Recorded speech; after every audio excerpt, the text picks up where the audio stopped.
This episode of Your Morning Drive is brought to you by Fireworks Co-working. They are a creative co-working space located in Marietta, Georgia, focused on supporting the local community and uplifting creative entrepreneurs. If you want to try out this beautiful space, this podcast room is just one of the many available rooms and spaces available for you and your company to work at. If you want to try them, you can. Use code DRIVE at checkout and you'll get a free day pass. So, if you're working from home, if you're working at an office that you don't have to go to, if you're tired of working at your kitchen table where you have to listen to your kids or your spouse or the lawn people in the outside cutting the grass and it's too loud for your Zoom meetings. Well, you don't have to worry about that. You can try out Fireworks Co-working in Marietta, Georgia. It's right down the street from Kennestone Hospital. They are the presenting sponsor of Your Morning Drive. They offer me a beautiful space for me to be able to record my podcast with all of the creators, business owners, and other individuals that I get the pleasure of interviewing, and they can be your home too. So either go to the space, tour the place with the staff, tell them Logan Lewis from Your Morning Drive sent you, or if you're booking online, again, use code DRIVE, DRIVE, for a free day pass to try the space. Your Morning Drive is also present to us by Good Days Canned Cocktails. Good Days are a classic cocktail brand created in a convenient, ready-to-drink canned format for any occasion, whether it's a pool day, a boat day, a beach day, a graduation, a wedding, a bar mitzvah, anything in between. Good Days are there for you. Good Days are ahead when they are in your cooler, your fridge, your anything in between. Good Days has your back. If you want to be one of the first to try their drink, you can do so by visiting drinkgooddays.com/pages/find-us to find a store near you selling their drink. Of course, you must be 21 years of age to consume and purchase. Hey friends, another partner of this podcast are the Patch Boys of North Atlanta. If you need top-notch drywall repair and renovation services, the Patch Boys of North Atlanta have you covered. With almost 300 five-star Google reviews, they're a fully insured, locally owned father and son team committed to quality. Their expert technicians deliver seamless repairs, and with the Reno Boys, they handle everything from drywall to full renovations. Plus, they give back by partnering with the Center for Family Resources to reduce childhood homelessness. Trust the Patch Boys of North Atlanta to take care of your home, start to finish. Good morning, everybody. Welcome back to another episode of Your Morning Drive. I am your host, Logan Lewis, host with the most. We are not live from the Fireworks studio today. We are in a completely different location, as you can see if you are watching on YouTube or if you're looking at us on social media, on clips. You can see that we are not in our normal location, but we can talk about that here in a second. Before we get into the conversation that we're having today, if you could do me a favor and send this link to just one friend, just one coworker, your neighbor, your banker, anybody in your life that needs to hear this show, I would appreciate if you sent it to them. If you want to send them a link, you can send them a link on Apple, Spotify, Stage Dive, or YouTube, like I said. And then, of course, if you want to follow the show along, you should hit subscribe on YouTube, Spotify, Apple, Stage Dive, etc., so that whenever new episodes come out, they go right to your phone, your computer, etc., so you won't have to worry if you missed an episode or not. It'll be delivered right to your phone. So we appreciate you being here, of course. If you want to support more than just subscribing, I would love if you left a review on those platforms or a comment, something to give me feedback. I'd appreciate it tremendously, as well as following along on the socials, Instagram, Facebook, TikTok, all of those fun places, LinkedIn, and you can learn more about the show, learn more about me, the guests, sponsors that I work with, all of the above you can learn and enjoy on social media. My guest today has 23 years in the automotive industry. He's climbed the ladder before founding SS Paint Correction and Protective Coatings in 2017. By his second year, He had coded a SEMA car, SEMA car. Don't know what that means. I'll ask you in a second, which he later bought, and now has multiple projects featured there annually. For the past 6 years, he shared a space with Atlanta Custom Wraps, collaborating on top-tier automotive customizations. Please welcome my new friend, Skyler.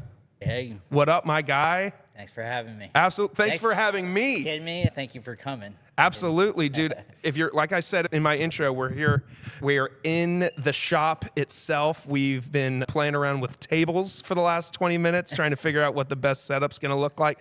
We did locate a cloth, so shout out to us. We figured it out, and by us, I mean whoever texted you. They knew where the tablecloth was. Miss Danielle, she's on Miss top Danielle, of we love it. Thank you, Miss Danielle. Shout out to you if you're hearing this. So, I mean, where do we even start? I mean, first of all, you are one of the lovely folks that reached out when I made my post in Cherokee Connect and said, hey, I've got a podcast. I want to give people the opportunity to tell me their story.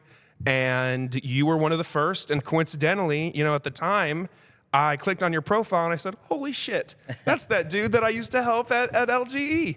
Yep. And there you are. You were a member. I mean, I helped you over there in Town Lake for a while, and you came in every once in a while, always polite as can be, always rolled in with your car, wanted to show us, and was always super polite. So it was like, oh, when Skyler pulled up, it's like, oh, they're like, oh, someone's pulling up. I'll be like, oh, that's just Skyler. Like, he's chill. He's never in a bad mood. He's never, like, he's just a peachy dude. I appreciate that big time. For sure, man, for sure. And, you know, I think most people know me for that, as just being a jolly, happy-go-lucky guy, you know. But this podcast has become pretty important to me because I know that I'm not the only one hurting. You know what I mean?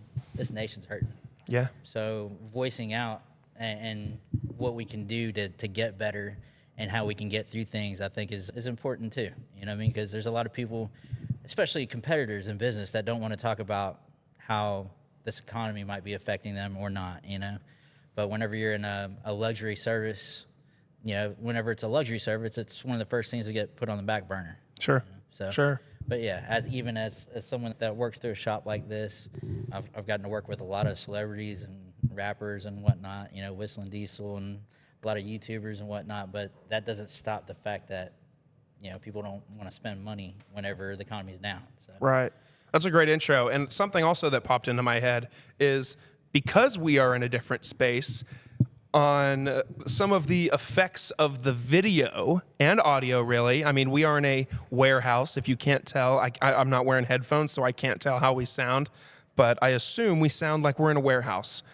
So bear with us. If the audio sounds great, then that's fantastic. I'm sure tonight I'll plug it up and see how it sounds, but of course, just give us some grace. We are in a warehouse surrounded by beautiful vehicles you can't see, but behind the camera, there's a Mustang that's worth a pretty penny, as well as a Lambo and a couple nice motorcycles and a truck that looks like it's half torn off. But I assume that means you guys are working on it, right? Yes, that's an any level truck. That thing will lift up 18 inches by pushing a button. 18 inches? Yeah, it's crazy. It's crazy. There's a dragster back there. There's a McLaren, 1,000 horsepower McLaren at that. But yeah, how could I forget the 1,000 horsepower McLaren in the back? To be a car guy and to call this the office is a true blessing. Like, you know, when they say if you love what you do, you never work a day in your life. Does that apply to you? It applies to me, for sure. Hell yeah. Now, I didn't always do it like this, and it wasn't always like this for me. So I did have to bust hell and learn things to get me here, you know, but it's been a process, that's for sure. For sure, man. So let's rewind. Let's rewind past all of this beauty. Let's rewind past where you are now. Let's go back to you as a kid. Yeah. Always a car guy? Always a car guy. Yeah, just from a young age? Yeah, my dad had a Torino Cobra. I remember, I mean, the story's always told where I was sitting on a phone book, and this is back in the day where, you know, Dad could have a Budweiser between his legs and a Marlboro Red, and we went down the Carlsbad drag strip in California, you know what I mean? And I was supposed to not say anything, but I was so excited that when I got home, I just went, Mom, you won't believe I went down the drag strip. Well, like, my dad's are like, eh. But I've known I'd always be around cars. I just didn't know it'd get to this extent, you know? That's amazing. I mean, so you're from California then? I've been all over the place, but I was born in California. Okay. Both dad and stepdad were Marines. And I moved every year, mom, dad. So, I mean, I've been in California, Delaware. I went from California to Delaware. But as far Wow, as what a away, shift. right? As far away from my dad as you could get. South Carolina, Arkansas, Missouri. Matter of fact, that's funny. You've done a couple with Miss Tonika. Yes. So you guys were talking about some like the teacher-student relations Sure. that happened, right? Yeah. My first day at Woodstock High School, I had moved from Bergman, Arkansas. Bergman, Arkansas, population like 315, not 1,000. Like I rode my four-wheeler to high school, right? So I moved from dad's to my mom's here in Woodstock, and I start Woodstock High School. And on day one, there's 3 helicopters. I ain't seen a helicopter in years, bro. There's 3 of them flying over the school about the teacher-student relations, and I'm like, this school is bigger than the town I'm from. You know what I mean? Yeah. It's a wild change of life, but I couldn't do what I do here back where I used to live. You know? So No, I'm you don't glad I think moved so? Here. No, there's not enough. I mean, I'd have to specialize in doing it on farm equipment. You know? Oh, true. Yeah. Population 315. They don't care about me duh, ceramic yeah. coating their farm trucks. Yeah. Yeah. Do you think no matter where you would have ended up as an adult, besides maybe there, do you think you would have been in the same line of work? To an extent. So I've started SS in 2007, late 17, but the 20 prior years I was in the body shop industry. You know, so even Arkansas is going to have a body shop that you know what I mean? But at the same time, no one grows up saying, when I grow up, I want to write estimates for a body shop. Yeah. That's not really a pleasing, or, you know, a thing that I wanted to do, but I just happened to land in the right spot. Right. So. But I mean, it's almost like me, like if somebody offered me a job to work at a radio station, but I'd be, you know, sweeping the floors at night, I would take it in a heartbeat because it's like, I'm going to be there. That much closer, baby. That much closer, Let's get it. and seeing them do the work on every day on the cars that I want to drive or the cars that I want to, you know, work with. And same goes for me. I mean, anybody who, you know, was born to do what they do, I feel like they would all start there. They would all be the person sweeping the floor. Like, yeah, I want to own a barbershop one day. So if I get a job by sweeping hair off the ground at closing, like, that's how you want to start, right? Yep. Yeah, absolutely. No, and that's exactly what I did in the body shop industry. Started washing cars, you know, and then got where I was wet sanding and buffing fresh paint. Worked in the paint shop for a little bit, prepping them for the paint shop. And my last 7 years, I was in the front office, the front lines, writing the estimates and dealing with the insurance companies and arguing with them, going back and forth on why we don't want to use cheap used parts and blah, blah, blah. And that's where I climbed a ladder and got the T-shirt just to realize I hate my job. Really? Yeah, it's, you know, it's what I thought I wanted, and then I got it and quickly found a way to go back to the part I enjoyed, wet sanding and buffing on paint and cranking up music and just loving on a car is more passion for me than sitting down writing estimates. Yeah. What do you say to folks like, I'll just use me for an example, because I mentioned to you kind of off camera, I'm not a humongous car guy. I love and appreciate, like I'm not a big car guy, but I'm in hog heaven right now. I mean, like, I'm like, like, look at these cars. But I mean, what would you say? And yesterday, we're at Caffeine and Octane yesterday. Yes. And my brother is walking around. He says, man, I'd love to get that. I'd love to get that. I'd love to get that. And then me, the realistic one is like, why would you spend that much money on something that just drives you to work? What do you say to those folks that might be like, what are you doing in that car? Or what? I mean, do people really need those cars? Like, what would you say to your critics, I guess, is what I'm asking. Well, I mean, I get it. It's not for everyone. You know, I wouldn't expect everyone to just want the car of their dreams. But, you know, just like the girl that you want to take home, like, you don't have to just watch everyone else enjoy things that make you break your neck. You know, why not get something for yourself, whether it be your wife. I've been with my wife 24 years, and I've got more of a crush on her today than I did back in high school. You know what I mean? And just like that, I've also broke my neck looking at cars left and right. I still do, but at least I have something that I take home that I can say, sure, man, I worked hard, and now I have something that I can break my own neck to whenever right before you walk in, that turn around and look one more time. Yeah, that's important to have for a car guy. Yeah. So you have literally broken your neck looking at cars. Not literally, but you know. I thought you were going to hit me with like, yeah, one day I was underneath one and I was twisting my neck to try to look at something and my neck just like snapped into place. Nah, I Damn. can't. I can't. But it's snapping at a look. Yeah. It's a common thing. I do it every day. I mean, anybody and their dog, maybe even people less car fanatic than me, can say, oh, I'm not a car guy. But as soon as they walk in here, they took a look to their right and they're like, oh. Like, it makes you feel like a little kid again, especially when you're around these kinds of vehicles. I mean, obviously, if I show up to a CarMax and I'm looking around at, Chevy Malibus and Honda Pilots, I'm not going to feel like a little kid. But when you walk up and the first thing you see to your right is a badass Corvette Stingray, Dude. you can't tell me you're not going to feel like a kid. So, for every person that would try to argue or criticize this, there's always a kid that you could tell, jump in that thing and rev it, or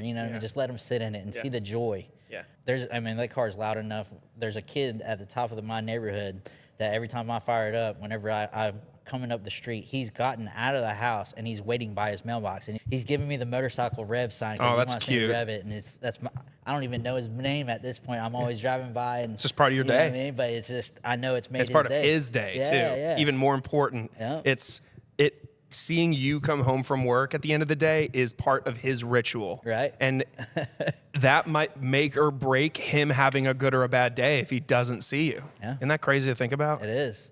Wow. And I mean, it could, you just never know who you might be inspiring. Like, later on in life, you might be doing something in cars like I do now because of a situation like that, Yeah, absolutely. Wow. I mean, I can't stop looking. I mean, so what do we have here? What is your baby? My baby is a 2020 Corvette C8.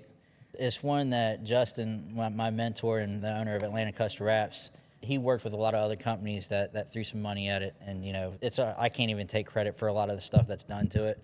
But like Corsa exhaust, I mean, they used this car to make the intake and exhaust that they sell nationwide. So when I say it was at SEMA, SEMA is one of the biggest shows in the nation for the automotive industry. It's where people unveil the new products and whatnot. So to know that it was in the Corsa booth awesome. next to Ken Block's car, you know what I mean? It's like, what? To me, I never thought I'd ever work on a car that went to SEMA, let alone own one and work on it, like even for my own business. For 20 years, I worked for a business that also worked on prestigious cars, but not so much that they were going to SEMA. I remember picking up Usher's car back in like 2005, the singer. And, Steve for sure. Harvey, I picked up his Maybach and we worked on it.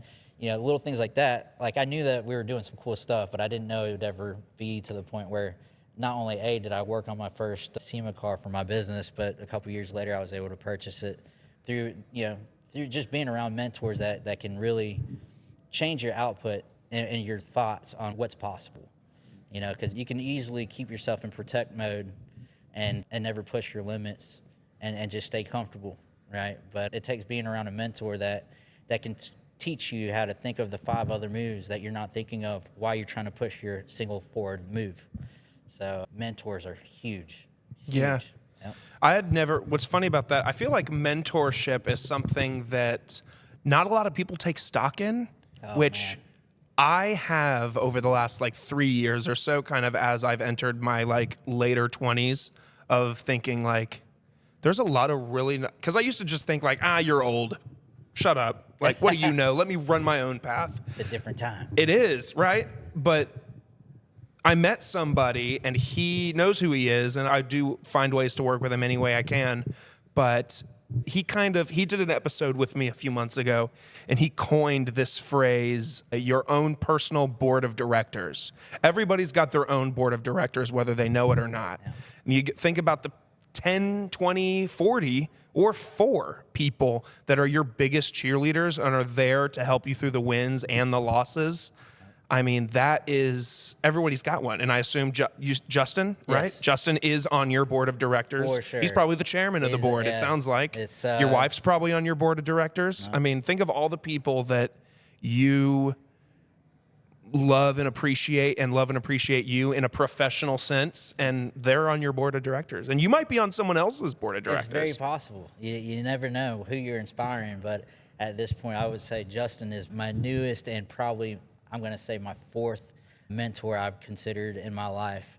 Others that are still, I've lost one, you know what I mean? So, but the other ones that I haven't lost, I still hope that they're watching and seeing that I've pushed to continue, Yeah, absolutely. I mean, it's really powerful stuff. I mean, just the other day I helped, somebody reached out to me on Facebook, someone interested in getting into the podcast space, and I just answered a question for them that was so simple to me, but to them it like blew their mind. And they were like, "Oh my God, this is amazing. Can I get your number? I'd love to like have you help me more in the future." And for a split second, I was just like, I'm on this dude's board of directors, or potentially could be one day. Like I'm helping this guy as if like it's so easy to put yourself back in their shoes and remember when it was you starting out.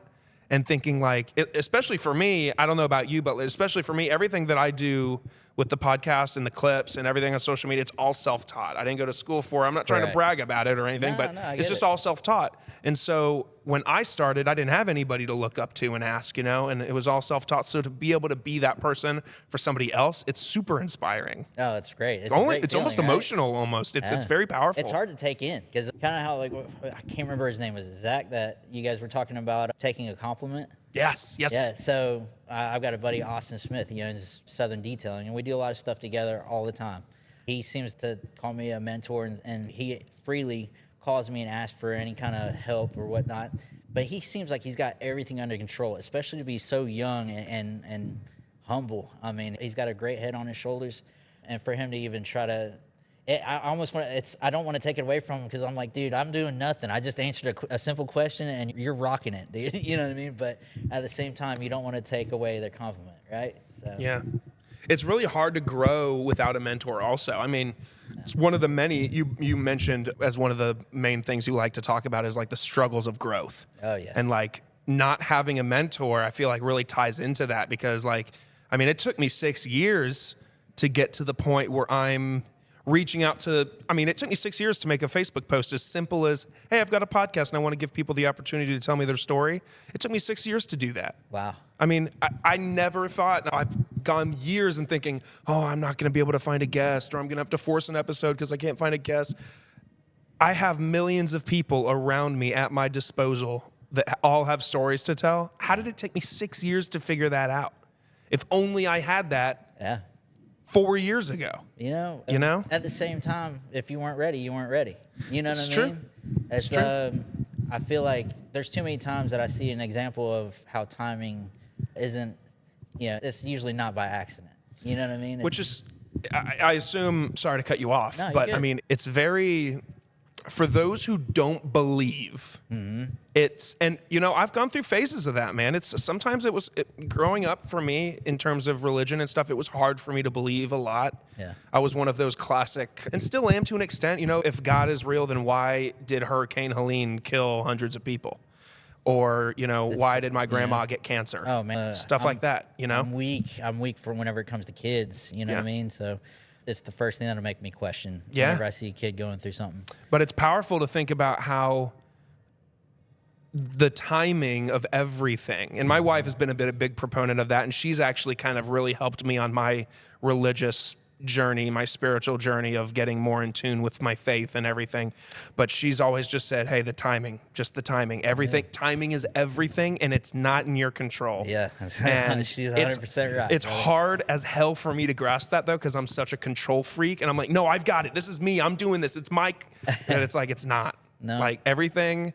Once you start believing, and especially like when, I know this is your podcast, but I'm talking way too much about myself. No, but it's, it's one of those where it's humbling to think that, well, I'm not in control. No, you're in for the ride. Yeah. But you still have free decisions to make your choices on certain things. But what's crazy to think about, to get deep with it, man, is like, are those decisions really my free decisions, or am I being called and I just don't know it to make a certain decision, which will lead me down a path? What's crazy, dude, is when we started going to church a lot more religiously. I'd been a bad Christian and not gone to church a lot. And once we started going to church and really diving into that relationship and talking about it more at home, I mean, things just start happening. Yeah. And it's like, wow, it's crazy. Like it wasn't your timing. Yeah. Right? Right. Like I had no control. Yeah, no. And that's part of the struggles that I've been having with, especially this year. I mean, I came in 24 just really just knowing this was the year and it was going to be great, right? And to be honest, 7 months of it has been just brutal. You know, I mean, my January was my best year ever. I mean, January was my best month ever. From February on, it's been, In terms of business? yes, Okay. yes.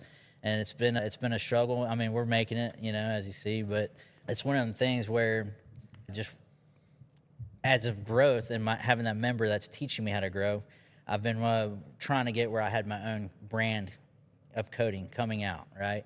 And that takes money. And whenever you're going through a crazy economy, it's hard to get that money. Yeah. So I really hate that. I hate that you have to go through that, man, because the economy does suck. And, you know, there's people out there, you know, regardless of how you view, how you vote, how you think, the economy is in the shitter right now. It's really hard for people to afford the essentials to live. And like you said at the beginning, if they can't afford the essentials, then how the hell are they going to pay to have their car wrapped? Right. Or to get their exhaust upgraded? luxury services Exactly. that you don't really need. Exactly. Once you have to start counting your pennies, the things like this, the going to the movies, having date nights every other week with your spouse, you know, especially if you have kids too. I mean, we don't even have kids. I don't know how kids survive, dude. I mean, just groceries for 2 people is, you know, $150, $200 a week sometimes, and it's just us two. Yeah. And we're not even big. I mean, we don't spend a ton on snacks and stuff. I mean, it's just meat and eggs and the essentials. I don't know how people with kids survive. I don't. I've got 2 of them. And, How do you survive? We're doggy How old are your paddling kids? away. I got a 15-year-old and a 10-year-old. Wow, 2 a boys. 15-year-old. You're going through it right now. 16. He turned 16 this month, so. Oh, hell yeah. What gets his day? license. Oh, man. What day is his birthday? 14th. Oh, hell yeah. Okay, sick. So happy birthday to Skyler's son. Excuse me. Skyler? Skyler. Yep. How do you pronounce your last name? Skates? Skates. Yep. Okay. Like roller skates with a C instead of a K. Okay, cool. Whenever I do these intros, I say, please welcome my friend. And then if I have a split second of like doubt on how to pronounce their last name, I'm like, Skyler, not the last name. 22nd, 14th is my anniversary. Sorry. There you go. 22nd, you said? Yes. I think this episode comes out on the 22nd. Nice. That might be nice timing. Look at that. Yeah, there How it is. about that? Hopefully your 16-year-old, the day he's listening to this, will find some tidbits in this to get inspired.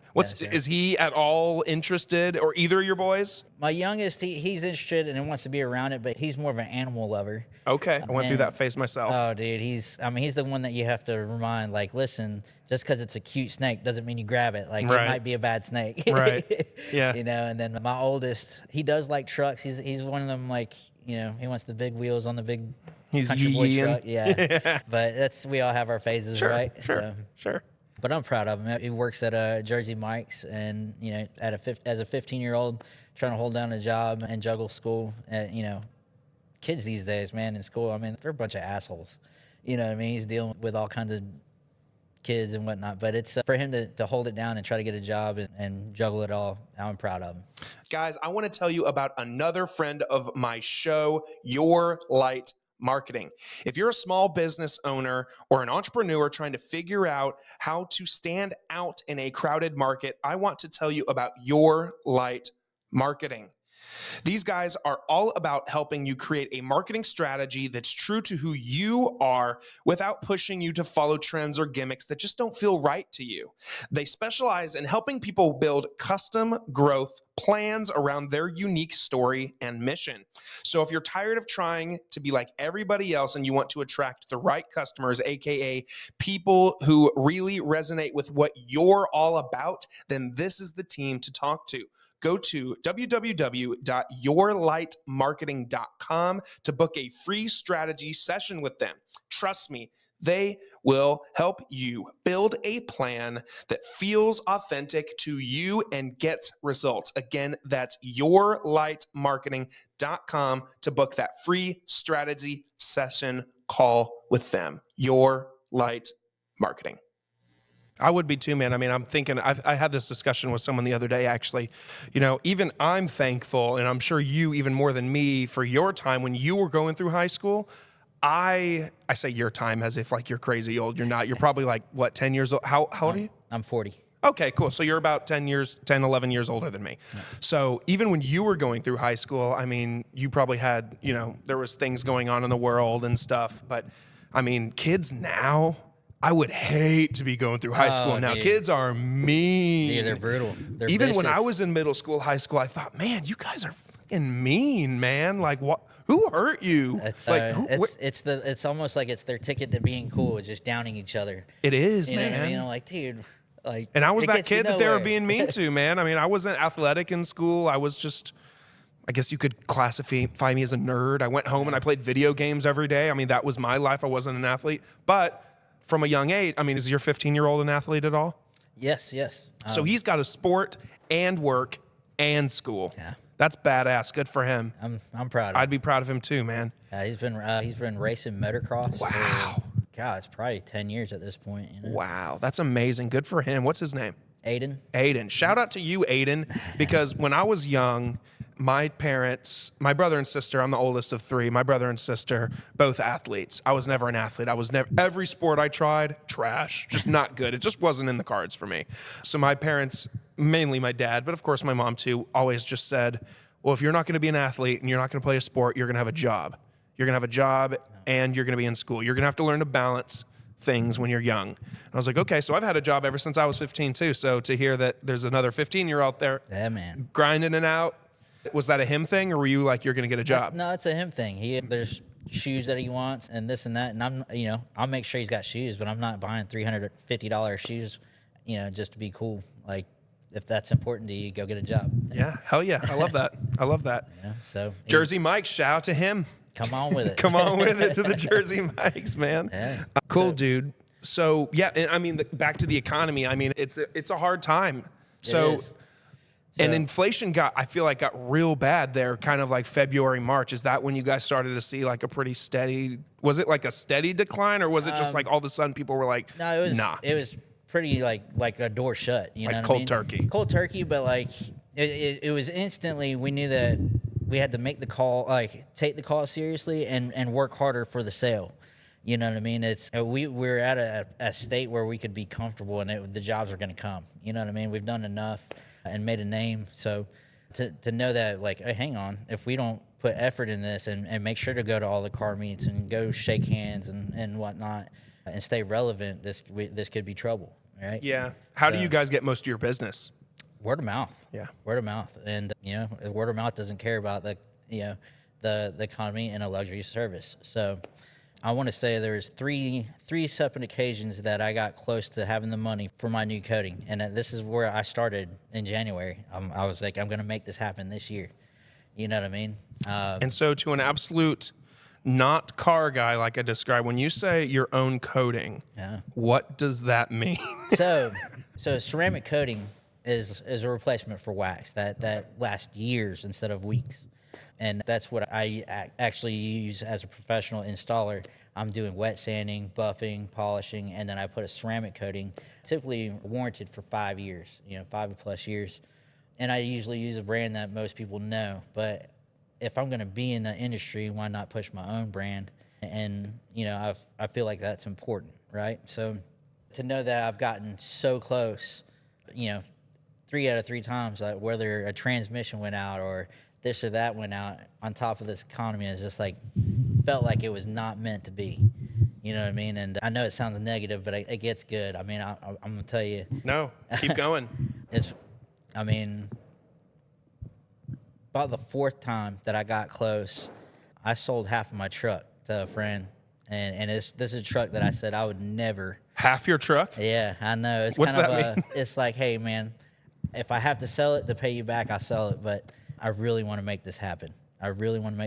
And if you would just take my truck as collateral, it's a beautiful classic 83 Silverado. I mean, it's got my name like hand painted on the side of it, like a shop truck, known to be the truck I'm never supposed to get rid of. But I need to make this happen. I've already had my nose punched 3 times before, so let's get rid of the truck and make this happen. And I still couldn't make it happen. I still had to use those funds to just keep the shop flowing and just keep the doggy paddle going away. You know what I mean? So when I say it's been a tough year, I mean, this year was the first time it sounds like a spoiled brat thing to say, but my first panic attack. You know what I mean? I'd never had one before 24. I got one on my 40th birthday, and that truck actually blew up on me, or locked up on me, as I was backing in my driveway on my 40th birthday. Truck's loud enough. I know the kids and the wife are in the house knowing that I'm home, probably wanting to wish me a happy birthday. But now I can't walk in because I'm falling apart. You know what I mean? I'm stuck I'm not even all the way in my driveway. I'm stuck in my driveway, losing my mind and hoping they don't come out to see me. It's, to get stuck like that, it's, when I say I never wished, at the time I would never wish upon anyone to go through that. But as we get through struggles and as we build up through, tough times, you start to find sometimes you're getting broken down. You know what I mean? You're getting broken down and shredded so you can open your eyes to other things. So, yeah, it's just part of that struggle of 24, man. Wow. Yeah. Shoot, I've never had a panic attack. I hope you never do. But, sometimes you have to. Well, I mean, it goes back to that classic, if you don't go through certain things, you might not be where you're at, Yeah. kind of thing. And it's like, well, maybe you needed that panic attack at that time to either push you in the right direction or get your mind in the right place, or I don't know what. But so now you're here. You're like you're ready to release this thing, or I mean, where are you in the phase right now? Like, I've filled up my first bottles and got my own label going. oh hell yeah, it's right You know what here. I mean? Yeah, so it's moving forward.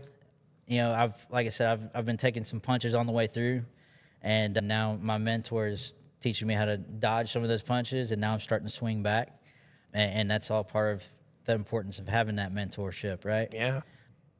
The bads and the stuff that we go through, I got to use my kids as an example. And the way I'm going to say it is how my oldest, he thinks I don't get what he's going through, right? Because we're so different. I'm too old, he's too whatever. But the way he's got a younger brother that, his younger brother, his worst day of his life at this point is where his best friend stole his account on Roblox. You know what I mean? All his stuff's gone. But that's the worst that you know what I mean? Hey guys, I want to talk to you a little bit about the company that makes your morning drive happen every week. Are you looking to elevate your business and your brand? Hammerhead Creations is here to help. They offer top-tier marketing services, including social media management, website design, and Google page optimization, ensuring your business reaches the right audience. Whether it's a side hustle or your full-time grind, their expert team, me, is ready to help you grow. Plus, if you're into podcasting like me, Hammerhead Creations offers full support for both in-house shows and external podcast creation. From concept to production, we will help you bring your ideas to life. Visit www.hammerheadcreations.com and discover how we can take your business or your podcast or both to the next level. Hammerhead Creations, swim with the big sharks. It's all relative. Well, just how I can laugh at my oldest, at what he's going through, and I'm trying to explain to him, when you're 22 years old, you're going to laugh at the things you're sweating right now. Yeah. Just like you're laughing at your little brother about sweating about Roblox, right? And you're going to go through those phases to add on to it, where I'm sure you've had these conversations with your kids where you're going back and forth about something and you're like, I know I'm right. And they're like, you're not right. And you're like, okay, well, I can't wait for one day you to call me and tell me that on this day when we talked about this, that I was right. And I've had many of those conversations lately where I'm like, Dad, you were right. And he's like, I knew you'd come around. Yep, and you'll go through that too, I'm sure, if you haven't already. Yeah, man. And so I had both my boys, and we sat down and talked about this, where we acknowledged Eli's worst day of his life at this point, right? And I explained, what you don't understand is the lesson that you learned, the betrayal of a best friend and having that stolen from you. You don't know it now, but when you're 30 and you're trying to protect the 2.6 million in your account, and you're protecting it in ways that most people are questioning why you're so protective of, it's because something that may have happened to you whenever you're a kid with some roadblocks. You know what I mean? Just the way things that the negatives that you go through in life, the way they shape you into the future. Dude, you want to talk about timing? I had this conversation yesterday with somebody about how I recently, it's we're almost in 2025 at this point, but at the beginning of the year, I started going to therapy by myself. Me and the wife go together every once in a while, every 3 months or so, just to have like check-ins and stuff. It's really great. Would highly recommend. I looked this way as if there was someone back there. I'd highly recommend, even if, a lot of people think like couples therapy, it's if you guys are having crazy problems. It's really nice to go and talk about your life to a stranger that doesn't give a shit about you. All they're there to do is to offer perspective, and it's so great. But anyway, I started going to therapy, and we've realized, and we've come to the conclusion over the course of this year, that most of my insecurities, my problems today, my mindset on things, it's all because of things that happened to me when I was a kid. And it's crazy how those little things when you're a kid can shape you and mold you in the person that you become when you're 40. Oh, yeah. It's insane. No. It's crazy. Most people would never guess that, like, No. I mean, when I was 11, I moved to my dad's in Arkansas when he had met his future wife and my stepmother and whatnot. I was sharing a 1-bedroom motel with 8 people. You know what I mean? Like, I slept on a recliner that year, and I actually still enjoy sleeping on a recliner now. When I met my wife 24 years ago, when I moved here in Woodstock, I was living in a tool shed behind my mom's boyfriend's house because I was living with Dad when they moved in together. And whenever it was time for me to move back with Mom, he's like, he's not staying in my house. He can stay in the shed out back. Wow. And that's literally what I did for a little while, So That's real. Dude, I shouldn't be here with any of this. You know what I mean? But you just never know. You just never know all those things that help shape you. I That's don't regret insane. it. I don't regret any of it. So, wow. You're just doing what you can to live at that point. Yeah. And I still had people that loved me and took care of me. I mean, I had a friend, AJ Hartman, and his father that found out that I was in that tool shed, and they're like, not anymore. You're staying here, and, tell your mom if she's got any issue with you staying here, then she can come by. Well, I mean, she did. She come by and put some groceries in the fridge and whatnot. So she was very grateful for that situation. But, that's, Tony Hartman, because of that situation, like, I have to hit him up on Father's Day. I have to take care of him. I'll never forget how he took care of me when I was in high school. You never forget things like that, man. No. I mean, when people do you right like that and extend their arm out to support you, I mean, you were living in a fucking shed. Yeah.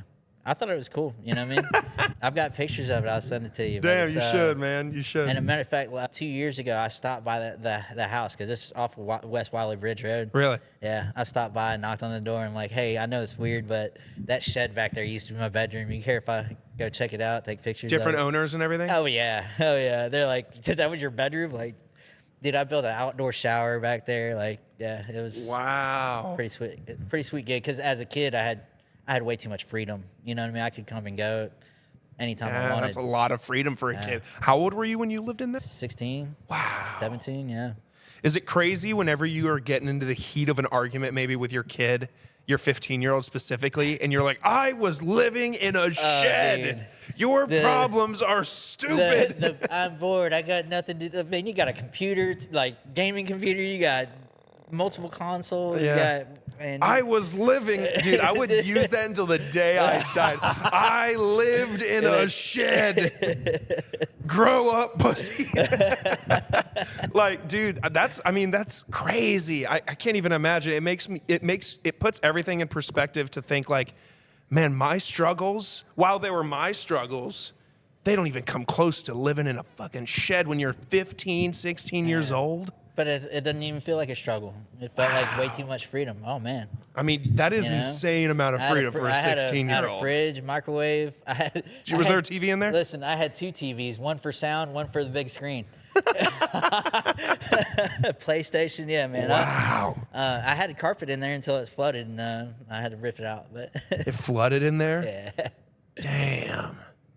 no, good times, good times. Wow. And then you turn around and you look at that Yeah, and you're like, dude, I lived in a shed. Sounds like a pretty badass shed at this point now, but it was still a shed. you know, I mean, it had a dartboard on the side. It was pretty cool. But, I mean, how do you stay humble? Well, I mean, that's a stupid question because you struggled to get where you are. Yeah. You didn't have it easy growing up. And it's still, I mean, don't let the car fool you. I'm still in the same house that I Sure. bought 15 years ago when I was making 50 a year. You know what I mean? I don't have some crazy house or anything like that. Matter of fact, my neighbors probably think I do something, you know, besides work on cars between the car and the truck that we bring in, you know, so. They think you're Woodstock's #1 dealer. Maybe it's possible. I hope that I can push the regimen where it looks that way, you know? Hey, I mean, I don't, but, you know, if it looks that way, then I must be doing something right. yeah, I'd say so. I mean, It's you know, perspective, and I don't need a crazy mansion. You know what I mean? But I do. I enjoy driving the piss out of a car in the mountains, and I need the car to do it well. So here it is. that's amazing. I'm looking at the conversations points that we put. Oh, this is a fun one. I'm curious what you've got to say about this. I mean, we're talking about the economy, and we're talking about the struggles that a lot of people are going through. And there's a lot of folks out there that complain Yes. about it. And they're like, there's nothing I can do about it. Well, there is something you can do about it. there is. And it's actually coming up here soon. Yes, it is. So what might that be? Voting. I don't, dude, and I'm gonna tell y'all, like I tell my own kids, like, don't do it because this is who dad or mom votes for. Do it because you've done the homework. I don't tell anyone who to do it for. You don't need to know who I'm voting for, and I don't need to know who you are. Right. But if, you know, everyone's needs are different. I mean, I've got a brother that depends on other things that make it where his choice is one thing and, Sure. and mine is another. Sure. I can't hate him for that. He's still my brother, and I still love him. Yeah. You know what I mean? But you damn sure can't bitch about it if you don't go vote. You Yeah. know what I'm saying? So, Right. man, I as someone that, I hate to say it, I've never voted before. I'm damn sure voting this year. You've and never voted before?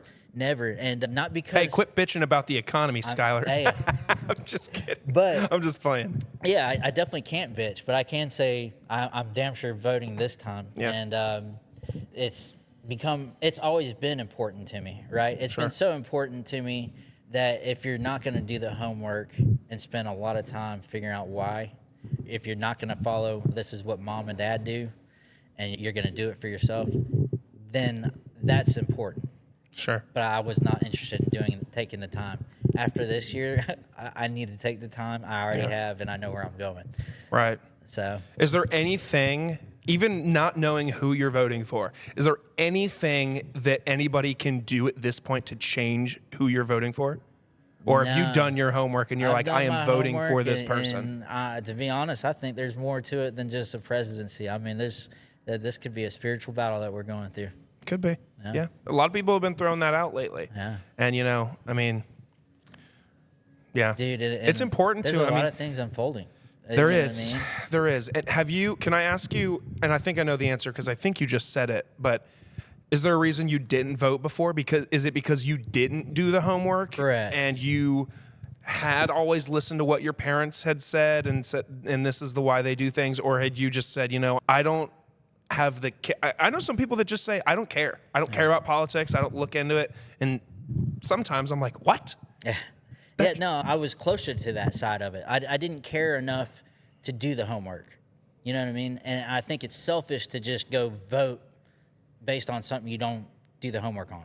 You know what I'm saying? So, yes and no. I knew it was important, but it was so important that I didn't care to do that much homework. And, you know, there's so many folks out there, man, that I feel like they don't vote not only because they don't want to do the homework, but also just because, like that one friend I have that just says, I don't care. Yeah. And it's like, well, I feel like you should care.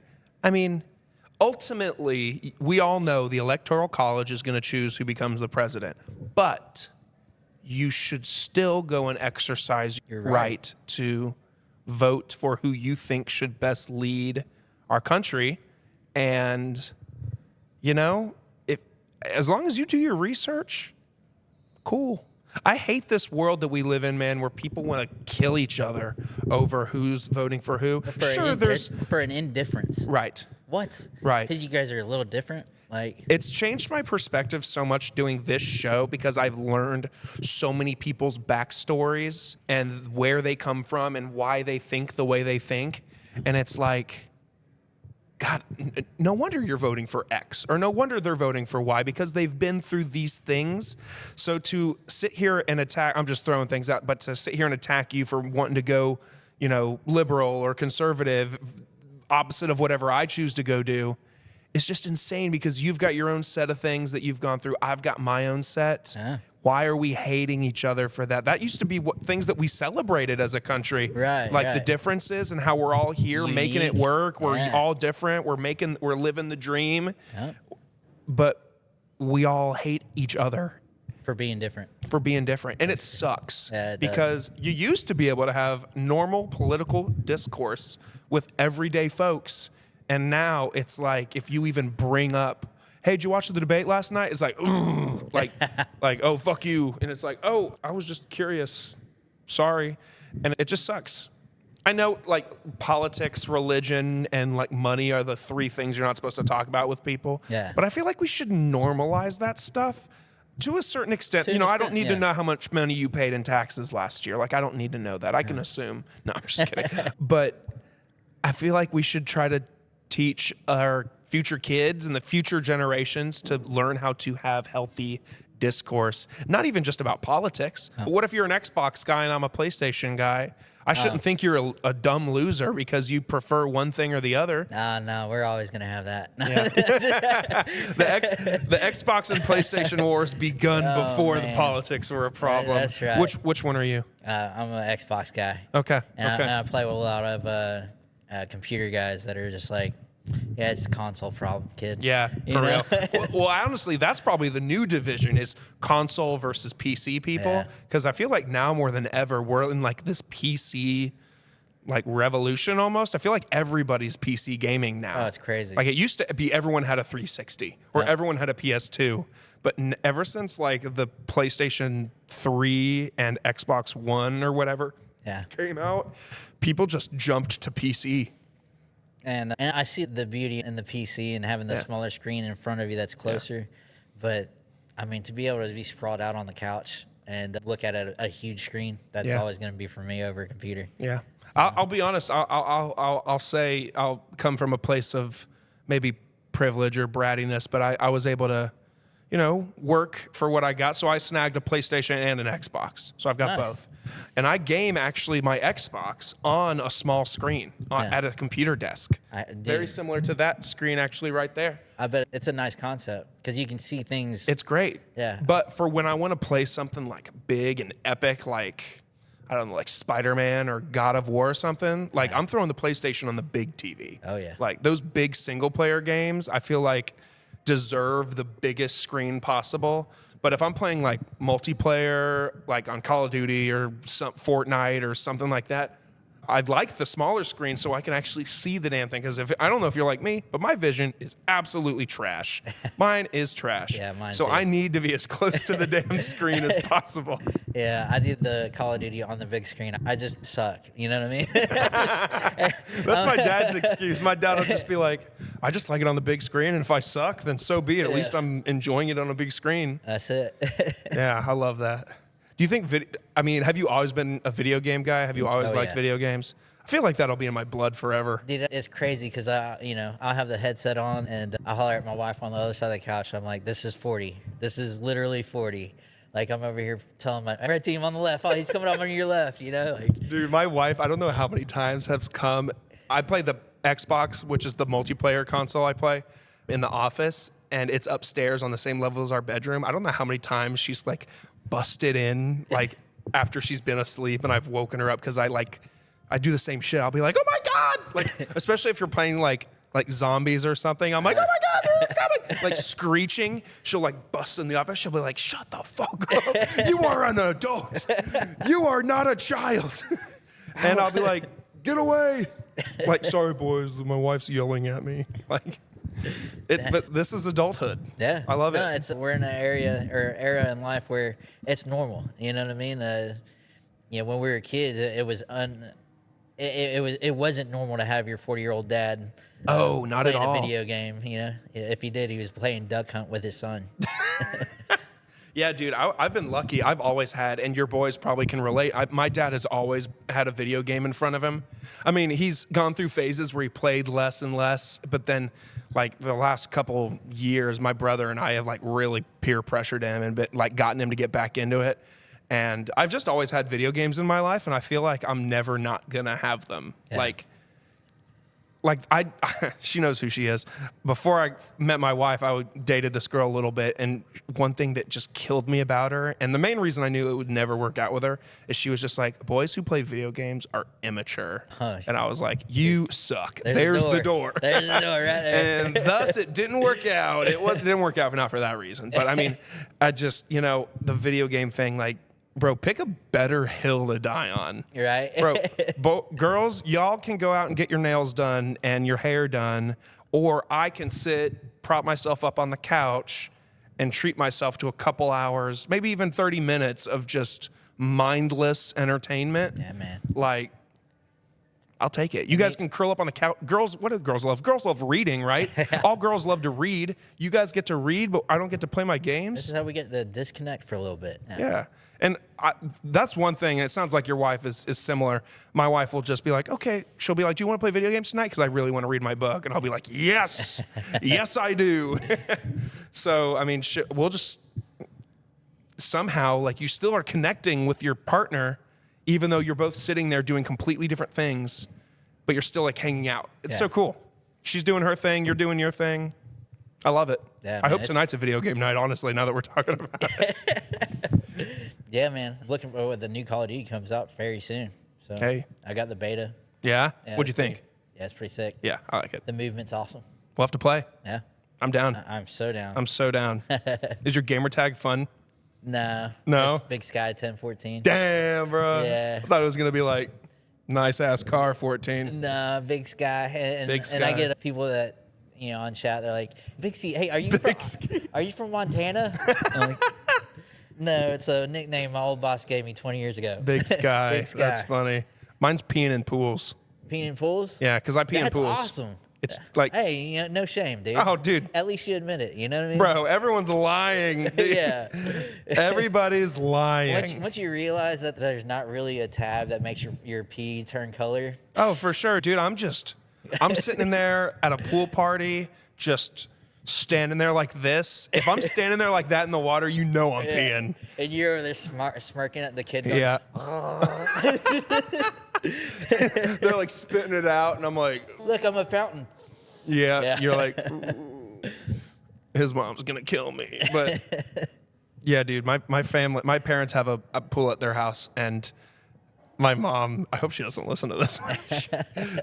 She kills because she's like, we know somebody's peeing in the pool because every once in a while when we clean the pool, we can tell based on the chemicals. And I'm like, and everyone's like, no, I swear, hand on the Bible. And I'm like, you fucking losers.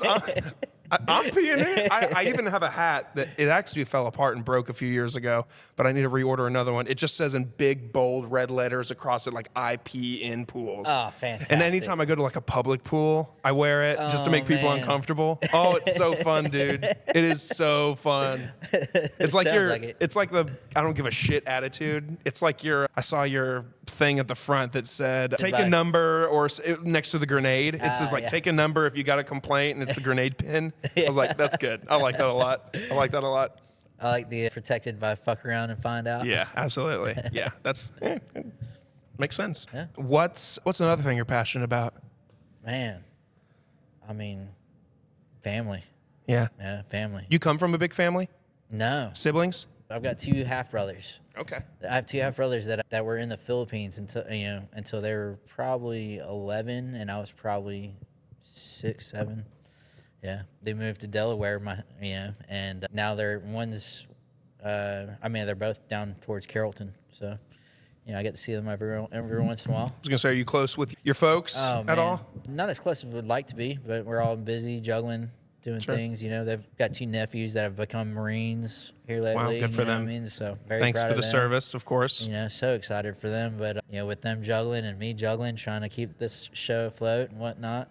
Matter of fact, my brothers haven't seen this shop. I've been here for a year and a half. They both saw my last shop in Marietta. But, you know, it's, again, we're just all wide open. We got to give them some shout out. How did you and Atlanta Custom Wraps, I mean, how did that come together in that you could operate out of there? I mean, what is it? I mean, is it a partnership per se, or are they like, hey, we like what you're doing, you can use our space, So your customers will be our customers and vice versa? Like, what's, a matter of how'd it fact, work? Most of it isn't that. Most Really? of it is, you know, when most of these cars these days, some of them are coming with ceramic coating on them. You know what I mean? They're getting applied at dealerships. So when they come to get a wrap done here at Atlanta Custom Wraps and the vinyl won't stick to it because it's got a coating on it, they've called me to come get the coating off just so they can do their job and move forward. That's really where it started. And it became a thing that was happening so often that I was here while my clients were meeting my brother that works for me in Marietta. And it just, you know, we're at SEMA, actually. We've been going to SEMA every year for the last few years. Where is SEMA? It's in Las Vegas. Okay, And, cool. it's a huge, great event that we're very proud to be part of and go to.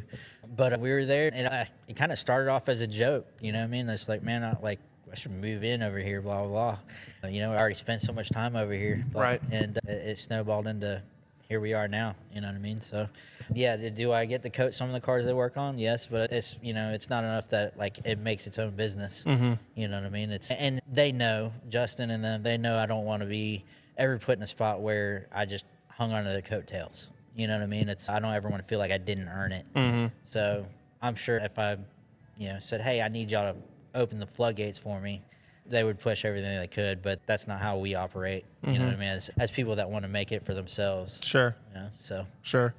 Funny enough, I just made the connection in my head, SS, Skyler Skates, Yes, sir. but also SS because of fast cars. Yes. Nice. I felt like it was okay to do because, Yeah. you know, Chevelle SS, Yeah. Nova SS's, like everyone knows about the SS Super Sport line. Yeah. So it could get lost into that. But yes, it is my initials. Yeah, that just works out in your favor. Also, just being a car guy, that was just destiny. Oh man, I'm super stoked about it. Yeah, I would be too. I'm super stoked about it. What is... Damn, I had a slick-ass question, but I forgot to ask it. Damn. Son of a. Yeah, I know. Is it ever just... Like right now, I'm just like staring at a couple $1 million easily. Like, is it ever like... In a way of like earlier when you guys were moving the furniture around, I was like, I can't. Like, are you over that now? Like, a lot of people ask me, like, because I worked at a bank, people would be like, do you guys just see thousands of dollars? And I'm like, it just looks like paper to me. I mean, Yeah. I'm kind of desensitized to it. Whereas before, like, and it kind of sounds sad, but like when you're a kid and maybe your dad gives you $100 for Christmas on a $100 bill, I used to look at that and be like, holy shit, this is even as a 16-year-old or 17-year-old, if I got a $100 bill, I'd be like, holy shit, this is crazy. But now, you know, money comes in and comes out all the time, and I just like stare at, almost desensitized. People will be like, I need $30,000. I'm like, all right, here you go. There you go. And it's like, are you like that ever with this, or No. every once in a while, I think are that's you where just like, passion still plays a, you know what I mean? Like, you might be passionate about numbers, but you're probably not passionate about stacks of cash, right? I'm passionate about cars, and that's why I'm around cars. So, I mean, I do love stacks of cash, especially when they're mine. yeah, there's no but, doubt. yeah. But if it's not yours, I don't know. It's, you know, like that Mustang there, it's probably worth about $1 million. And it's built by the Ring brothers. And I've followed them for 15 years. I've only seen one other of their cars in life. That's insane. And it's Yeah, here man. at your place, Yeah. your and, office. And the first car that I get to put my coating on, Oh, let's go. it's that car. Oh, You know that's what I'm saying? sick. And of all the things, like this should be the biggest thing and biggest moment of my career, but like my eyes being open through all this stuff that I've been drugged through, it's actually second in priority to me. You know what I mean? Like, you know, I told you about my ER trips, high blood pressure, blah, blah, excitement. I mean, last weekend, my my youngest and I, we got on our knees and prayed together in his bed. We're learning how to pray together by his bed. You know what I mean? That's the way my life is changing so rapidly, where this doesn't take priority somehow, but it's still coming together the way it should. That's weird, right? While I'm doing this, I got a buddy that comes by with a Trans Am that I worked on, Mike Bear. Shout out to him. He's one of my greatest fans and friends from being a client. He's got a Trans Am that had a very shitty paint job on.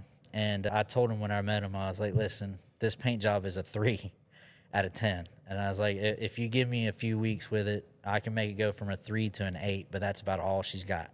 You know what I mean? And he cried. He cried of joy. Like, you can save it. You can make an 8 out of it. And when can you start, you know? And we started hacking away at it and really sanding all the runs and texture out of it. It was a terrible paint job. It'd have been easier to sand it all down and just re-clear coat it.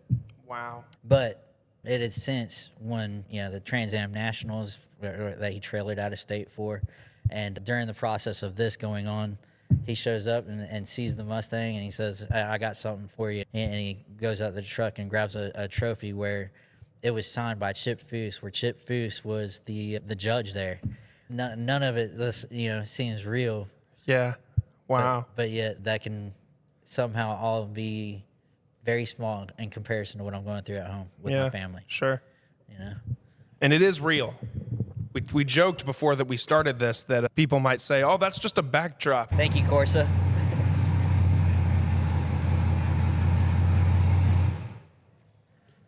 There you have it. It's not fake. That is as real. That scared the shit out of me. Neighbors love me. Yeah, I'll bet they do. Damn. Yeah. That scared the shit out of me, but that was great. So it's real. There's to all my haters that said I'd never get here to the SS Paint Corrections. That's what the business is called, yeah? SS Paint Corrections? Paint correction and protective coatings. 6. And Sick. then we lose the paint correction on the ceramic coating because that's not what I'm selling. Yeah, that makes sense. Yeah. Got to be careful with what you put on a bottle. People will sue you. Oh, man. The cool thing is it's small. Like, Is there any in there? Not in this one. Okay. In another bottle I do. But the beauty in it is, I have to have my own line because I'm going through the work. But more importantly, there's like 5 other influencers and YouTubers that I've created bottles for that have my own stuff. And kind of like shampoos where you might see Unilever on the back, the little U. That's mine. Mine is going to be the little one on the back, and I'm creating it for other creators that say do giveaway cars and whatnot where you have to buy their lanyards or shirts or whatnot to get a chance to win their cars. Well, you can also offer the ceramic coating that has my little SS on the back, but it's all about you, big dog. I just noticed too, and I'm a logo nerd and a branding nerd, so I think it's insanely clever that it looks like it's a portal, right, that it's going through. Uh-huh. And the tail end of the second S is white tipped. Yes. And then the tip of the Bravo. I can't even get crazy with the credit for that. You know what happened is I found 3 different logos that stood out to me. Now, first off, I tried to buy one right out, and it was like you pay $50 a month for the rest of your life. You know what I mean? I'm like, no, I'm not doing that. So I grabbed that one and 2 others that I liked and had a graphic designer make, the 3 become one. Oh, hell yeah. And there we are. Hell yeah. Make it my own. I've been curious about this. On your note, you wanted me to give you time to say thank you Oh, yes. to some folks. I'm going to let you do that now. Thank you so much. I'm going to do this right here. Yeah. Because this is the important one that I don't want to mess up. You know what I mean? I do. So, all right. So, first off, I want to thank God because he's very fresh to me, has opened my eyes to a new growing relationship, opened my eyes to what's more important than any coating that I'm coming out with. My responsibility as a father and a husband, right? I want to thank my family for the patience and all the stuff I've been putting them through to get to this point. I mean, you got to imagine my wife, she's understanding that I'm buying a 2-seater car while we have 2 kids. And you have a family of 4. She's always been that way. We, when we had nothing, I was still trading my 4-door car for a Mustang while she was pregnant with our second kid. I'm sure her parents were very worrisome about who I was. Maybe, but I'm sure their doubts are gone now. I hope so. You know? That would suck if you found out that they're still like, man. I don't know about I Skyler. don't know about him. I want to thank my mentor, Justin, and his wife, Danielle. I mean, I always call it his 5-headed moves, but his ability to play chess in life, it's helping me do it slowly but surely, grasp things that I didn't think I could ever do. But it takes being around someone that believes in you more than you do yourself. You know what I mean? They've done nothing but been a big brother, or he has been nothing but a big brother to me, whether it's business, driving, and my relationship with God. I mean, and it's one of those things you can't force on someone. So he's just laid out crumbs so perfectly that I just pick them up and go, yeah, it's time. You know what I mean? It's been really cool. And I can't wait to do the same for others. Oddly enough, I got to thank Cat Williams, right? I don't know What? do you see his throne over here? Oh, yeah. Yeah, that's his throne. So Cat Williams, PRE, Young Dolph. Diddy? Daddy-O. I'm just No, kidding, not not Diddy. Diddy. Hey, Not no. Diddy. But those things that are unfolding that Cat, you know, I mean, think about it. When He Cat did talked that about it thing, like 9 months ago. when he talked about it, everyone thought he was crazy. He don't seem no crazy no more, does he? No. There's a lot of shit out there, bro. Cat Williams is at his home. He's like, I told these I try to motherfuckers." tell you, motherfuckers. Yeah, probably. Pimping, I told you. Oh, man. And just in general, man, I got to thank all and especially the influencers that have given me a shot on these cars that, you know what I mean, I just can't believe I've gotten to work on some of these things that we all see on YouTube and whatnot as car people. You know, Gavin, it's just a 6. I mean, he's kind of a local celebrity at this point with the cars, and I think I've gotten to do 8 to 10 of his cars, and we've become friends. The brotherhood that we've had in the mountains, driving our cars in the mountains fast. So whether we work together or not, it's the beauty in what we do out in the mountains and just being car guys.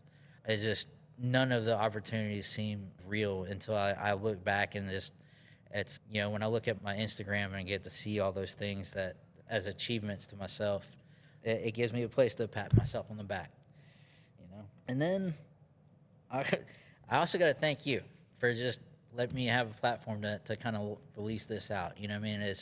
Again, I think it was important to note that, you know, for everyone that seems like they're struggling and going through it, to know that even me in my current state, I'm not out of the struggles, and the struggles will continue. But I now know I'm not going alone at it, and I'm starting to see clearly through why I've had to go through the struggles and just how I've been able to explain to my kids why they're going to have to go through the struggles that are shaping them. You know, I know there's so much struggle around us right now that I just really wanted to make this point out to say, whether you're going through it, whatever position you're in, like, know that there's a purpose and there's a reason why you're going through it, and you're loved no matter what. You need to keep getting through it and figure out what the message is at the end. That's the important part. You know what I mean? Yeah, absolutely. Was that your thank yous? Yeah. Well, first of all, thank you, dude, for sticking with it and being consistent and keeping me accountable for it, because that day that I put that post out on Cherokee Connect, I don't know if I was prepared for the amount of flooding that my Facebook DMs got. There's still folks I haven't answered. Wow. I mean, dude, I posted that and then went to bed. Oh, wow. I woke up with like 400, 500 Facebook notifications of I'm interested, and I'm amazed. You know, I love to be able to give all these people a platform, but you held me accountable and held me to it. Yeah. And so I appreciate that on your end. I admire the hustle. I admire the hard work. I mean, this is passion driven for you, and I see it truly. You know, the way it was set up, the way you sign in and get on the schedule, like the answering the questions. I'm like, man, this guy's got it going on. Like, I'm proud of it. Well, I appreciate that, man. I mean, it goes back to what we were saying at the beginning about mentorship of like, I hadn't been doing that, but since I made that Cherokee Connect thing, I was like, I need to give people a place where they can fill this thing out and schedule a time on themselves rather than, you know, what time works for you? What time works for me? Oh, it doesn't work for me. It doesn't work for you. Just, you know, why not make my own schedule, and then you can pick the day and time we do it. Yeah. But I've only had that for like 4 months. Dude, You're killing it. So if I'm putting out the vibe that I got my shit together, I appreciate it, because you're killing some days it it feels like I mean, as any business owner or creator out there, I'm sure there are days that feel like you don't have anything together, that you are scrambling. If you pretend not, I mean, come on. You know what I mean? Yeah. Like, we're all human in the end. We all make mistakes. We all have fires to put out. We all have things that stress us out, and we see it more now than ever. You know what I mean? And it's crazy. It's like, even whenever I'm at my lowest low, I'll look over and I see one of our guys that has a baby, not anymore, but had a baby that was in the hospital for 90 days. Couldn't even bring her baby home. You know what I mean? Like, how hard is it for me to say it's tough for me? Right. When someone, like, you just never know what somebody, your next door neighbor, your friend, your whoever, what they're going through. There's never been a more important time to just love each other than now. I agree. Very well put. Very well put.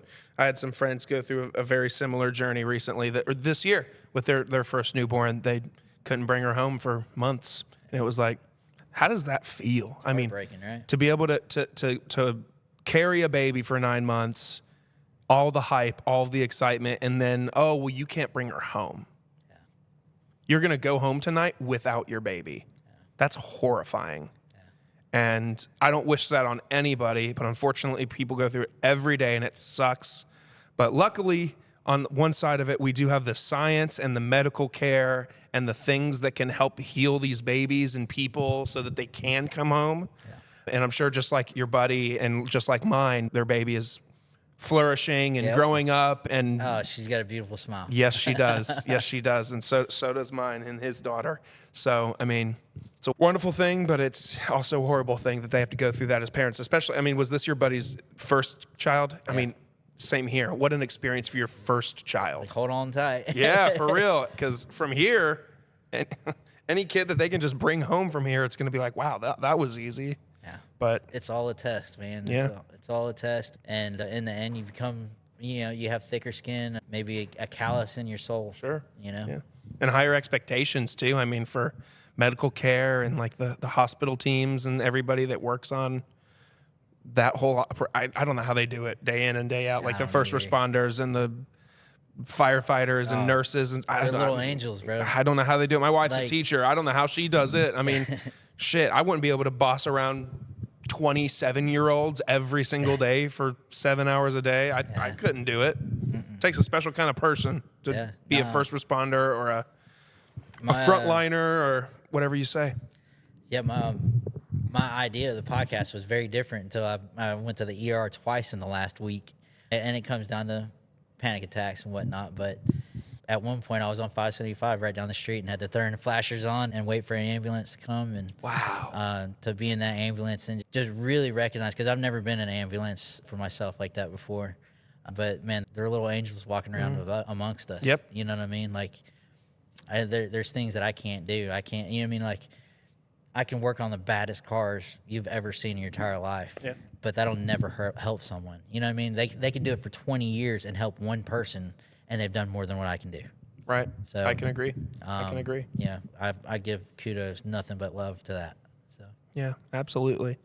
Well, now, man, I'll give you the opportunity to go ahead and plug away. Plug the business, advertise the business. Yeah, come on. Do whatever you want to do to plug yourself, the businesses, the product that's coming soon. I mean, now's your time. All right. Well, I do appreciate it. Again, Skyler Scates, SS Paint Correction and Protectings. We do a lot of wet sanding, buffing, and polishing on your cars out here, and then we put a ceramic coating on it to help keep it that way. We also have released our own coating, or are working on releasing our own coatings. That'll be a consumer grade, not a professional grade. That way you can do it at home. The beauty in it is, if you're not just watching mine, we're also doing it for YouTubers that are in the car world. And if you want to support them by buying my coating that has their name on it. So that's it. Hell yeah, man. Love that. I'll throw the information for the business because most of my folks that listen to this are local people.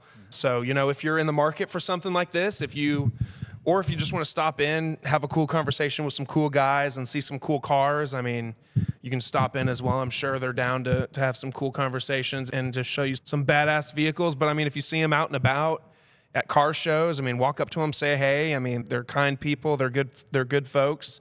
I'll make sure I put the business information in the podcast description so that it's easily accessible to anybody that might be interested in this or any of the services that these guys provide. Thank you, my friend, again. I mean, I know you've sat here and thanked me, and I sincerely appreciate that, but I thank you as well for A, holding me accountable, B, letting me set up in y'all's beautiful space, and letting me hear that badass car roar. And after we close tonight, I'm going to help direct some traffic, and I'm sure I'm going to be hearing some loud cars here in a few minutes, so we'll love that, and I appreciate it, man, for sure. You. Thanks for sticking with me, and thanks for doing it. Appreciate it. My pleasure. So, guys, again, relevant information is going to be in the description for you to easily check it out. If you enjoyed what you heard today, a lot of good stuff about entrepreneurship, a lot of, working hard, getting for what you earn, a lot of good stuff about the economy, about voting, about exercising that right to make a change in our country if that's what you want. A lot of good video game talk, Xbox versus PlayStation. The good folks at ATL Custom Wraps that share the space here with Skyler, and many more things. If you enjoyed that, if you know somebody that needs to hear any of those little tidbits, send this to them. Send them a link on Apple, Spotify, YouTube, or Stage Dive. We'd love that. We love the support. We love if you follow along on socials. And yeah, thank you guys so much for your time today, and we hope you have a good rest of your day. See ya.